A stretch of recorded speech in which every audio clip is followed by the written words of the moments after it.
आप सबका आपके अपने YouTube चैनल की कथा टीवी पर मैं मीनू शर्मा स्वागत करती हूँ। सभी को मेरा राधे राधे। और आज की इस वीडियो में आप रसपान करेंगे वैशाख मास महात्म्य के 11वें अध्याय का, जिसमें हम राजा महरत की कथा को सुनेंगे। तो हो सके तो वीडियो को पूरा देखिएगा, और अगर वीडियो अच्छी लगे तो लाइक एंड शेयर कीजिएगा, और चैनल पर नए हैं सब्सक्राइब नहीं किया है तो सब्सक्राइब भी कर ही दीजिएगा। और आज का यह अध्याय शुरू करने से पहले चलिए आपको बता देते हैं कि कल यानी कि 10वें अध्याय में क्या हुआ। तो कल 10वें अध्याय में हम सब ने ब्राह्मण और धर्मराज का संवाद सुना, जिसमें धर्मराज जी ने ब्राह्मण को 3 प्रेतों के उद्धार की पावन कथा बताई। और अब हम आज का यह 11वां अध्याय भगवान श्री गणेश को याद करते हुए शुरू करते हैं। तो बोलिए श्री गणेश भगवान की जय। ब्राह्मण धर्मराज से बोला कि हे धर्मराज, यह वैशाख मास महात्म्य मन को अत्यधिक प्रसन्नता देने वाला है।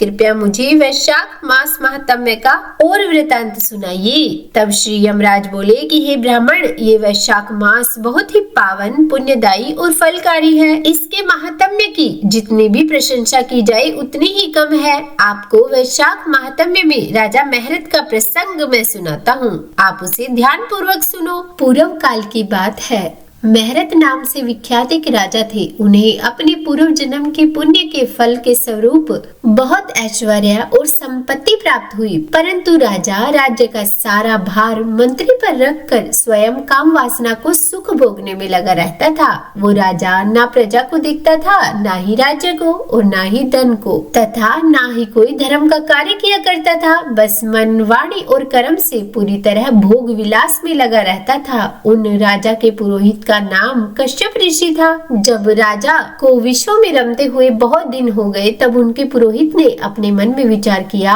कि जो गुरु मोहवश राजा को अधर्म से नहीं रोकता, वो भी उसके पाप का हिस्सेदार बन जाता है। यदि समझाने पर भी राजा अपने पुरोहित की बात नहीं सुनता, तो पुरोहित को किसी तरह का कोई दोष नहीं लगता। उस दशा में राजा ही सारे दोषों का भागी होता है। इसीलिए मुझे राजा को समझाना चाहिए। और अब यह सोचकर एक समय पुरोहित कश्यप ने राजा से धर्मानुकूल वचन कहे। गुरु कश्यप ने राजा को कहा कि हे राजन, मैं तुम्हारा गुरु हूँ, इसीलिए धर्म और अर्थ से युक्त मेरी बात सुनो। राजा के लिए यही धर्म है कि वो अपने गुरु की आज्ञा में रहे। गुरु की आज्ञा का आंशिक पालन भी राजाओं की आयु, लक्ष्मी तथा सुख को बढ़ाने वाला है। तुमने दान के द्वारा कभी ब्राह्मणों को तृप्त नहीं किया, भगवान श्री विष्णु की आराधना नहीं की, कोई व्रत, तपस्या तथा तीर्थ भी नहीं किया।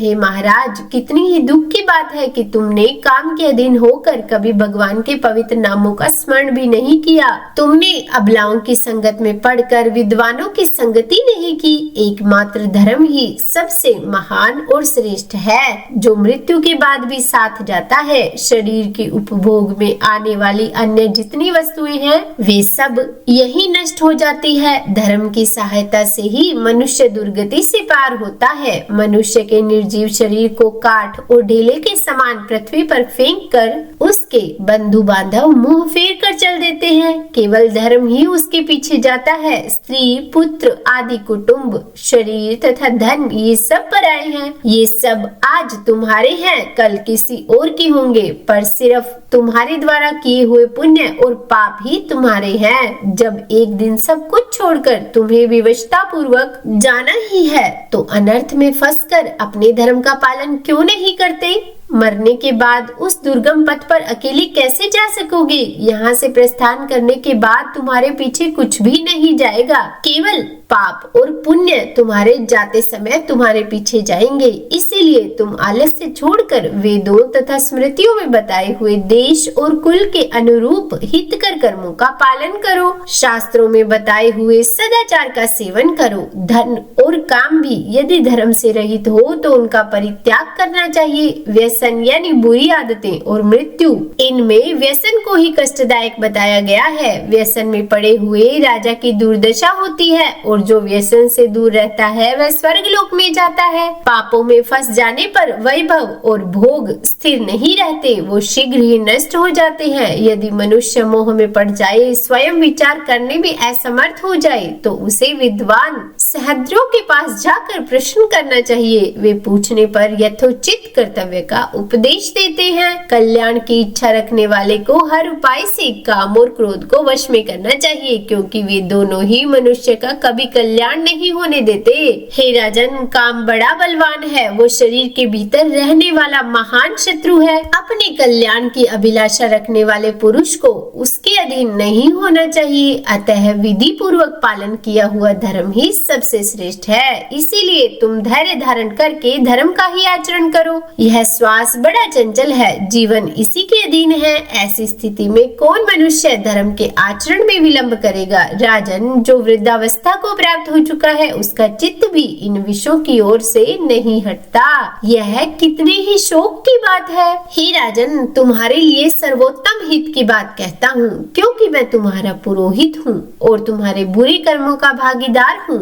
मुनियों ने ब्रह्म हत्या, सुरापान, चोरी, गुरु पत्नी गमन आदि महापातक बताए हैं। उनमें से मनुष्य द्वारा मन, वाणी और शरीर से भी किए हुए जो पाप हैं, उन्हें वैशाख मास तुरंत ही समाप्त कर देता है। जैसे सूर्य अंधकार का नाश करता है, ठीक उसी तरह वैशाख मास पाप रूपी महान अंधकार को सर्वथा नाश कर डालता है। इसीलिए तुम विधि पूर्वक वैशाख व्रत का पालन करो। हे राजन, मनुष्य वैशाख मास की विधि के अनुष्ठान द्वारा होने वाले पुण्य के प्रभाव से जन्म भर किए हुए घोर पापों का परित्याग करके परम धाम को प्राप्त होते हैं। इसीलिए महाराज, तुम भी इस वैशाख मास में प्रातः स्नान करके विधि पूर्वक भगवान मधुसूदन की पूजा करो। जिस प्रकार कूटने छांटने की क्रिया से चावल की भूसी छूट जाती है, मांझने से तांबे की कालिक मिट जाती है, उसी प्रकार शुभ कर्मों का अनुष्ठान करने से पुरुष के अंतःकरण का मैल धुल जाता है। तब राजा ने कहा कि हे गुरुदेव, आपने मुझे धर्म की बात बताकर अपनी वाणी से अमृत पिलाया है। यह अमृत सिर्फ आप जैसे महागुरुजन के श्रीमुख से ही मिलता है। आपके वचन इस संसार रूपी रोग और दुर्वसनों से मुक्ति कराने वाली औषधि है। हे गुरुदेव, सत्पुरुषों का समागम मनुष्य को हर्ष देने वाला है। उनके पाप को दूर भगाने वाला तथा जरा मृत्यु का भय दूर करने वाली संजीवनी बूटी है। इस पृथ्वी पर जो जो मनोरथ दुर्लभ माने गए हैं, वे सब यहाँ साधु पुरुषों के संग से प्राप्त हो जाते हैं। जो पापों का अपहरण करने वाले सत्संग की गंगा में स्नान कर चुके हैं, उन्हें दान, तीर्थ, सेवन, तपस्या तथा यह करने की क्या जरूरत है। हे गुरुदेव, आज के पहले मेरे मन में जो जो भाव उठते थे, वो सब केवल काम सुख के प्रति लोभ उत्पन्न करने वाले थे, पर आज आपके दर्शन से तथा वचन सुनने से उनमें विपरीत भाव आ गया है। मूर्ख मनुष्य एक जन्म के सुख के लिए हजारों जन्मों का सुख नष्ट करता है और विद्वान पुरुष एक जन्म से हजारों जन्म बना लेते हैं। कितने खेद की बात है कि मैंने अपने मन को सदा काम के सुख में ही फंसाए रखा और इसी कारण से अभी तक कुछ भी आत्म कल्याण का कार्य नहीं किया। हाय मेरे मन, ये कैसा मोह है जिससे मैंने स्त्रियों के फेर में पड़कर अपनी आत्मा को घोर विपत्ति में डाल दिया, जिसका भविष्य अत्यंत दुखमय है तथा जिसे पार पाना बहुत कठिन है। हे गुरुदेव, आपने अपनी वाणी से आज मुझे मेरी स्थिति का बोध करा दिया है। अब उपदेश देकर मेरा उद्धार कीजिए। पूर्व जन्म में मैंने कोई पुण्य अवश्य किया था जिससे आपने मुझे यह बोध करवाया। आपके चरणों की धूलि से आज मैं पवित्र हो गया हूँ। हे गुरुदेव, अब आप मुझे वैशाख मास की विधि बताइए। तब राजा की बातों को सुनकर गुरु कश्यप जी बोले कि हे राजन, बुद्धिमान पुरुष को चाहिए कि वो बिना पूछे अथवा अन्याय पूर्वक पूछने पर किसी को उपदेश न दे। लोक में जानते हुए भी जड़वत अनजान की भांति आचरण करे, परंतु विद्वानों, शिष्यों तथा श्रद्धालु पुरुषों को उनके हित की बात कृपा पूर्वक बिना पूछे भी बतानी चाहिए। हे राजन, इस समय तुम्हारा मन धर्म में स्थित हुआ है, इसीलिए तुम्हें वैशाख स्नान के उत्तम व्रत का पालन करवाऊंगा। और उसके बाद पुरोहित कश्यप जी ने राजा महरथ से वैशाख मास में स्नान, दान तथा पूजन करवाया। शास्त्रों में वैशाख स्नान की जैसी विधि उन्होंने देखी थी, उसका पूरा पूरा पालन उन्होंने राजा महरथ से कराया और राजा महरक ने भी गुरु की प्रेरणा से उस समय विधि पूर्वक सब नियमों का पालन किया तथा माधव मास का जो विधान उन्होंने बताया वो सब आदर पूर्वक सुना। उन नृपसेठ ने प्रातः काल स्नान करके भक्ति भाव के साथ पाद्य और अर्घ्य देकर श्री हरि का पूजन किया तथा नैवेद्य भोग लगाया। तो बोलिए विष्णु भगवान की जय। यह था वैशाख मास महात्म्य का 11वां अध्याय और इसके आगे की कथा को हम कल 12वें अध्याय में सुनेंगे। तो उम्मीद करती हूँ कि वीडियो आपको पसंद आई होगी। अगर अच्छी लगी हो वीडियो तो लाइक एंड शेयर कीजिएगा और चैनल पर नए हैं सब्सक्राइब नहीं किया है तो सब्सक्राइब भी कर ही दीजिएगा। और हाँ, कमेंट बॉक्स में राधे राधे लिखना बिल्कुल भी मत भूलिएगा। तो बोलिए राधे राधे।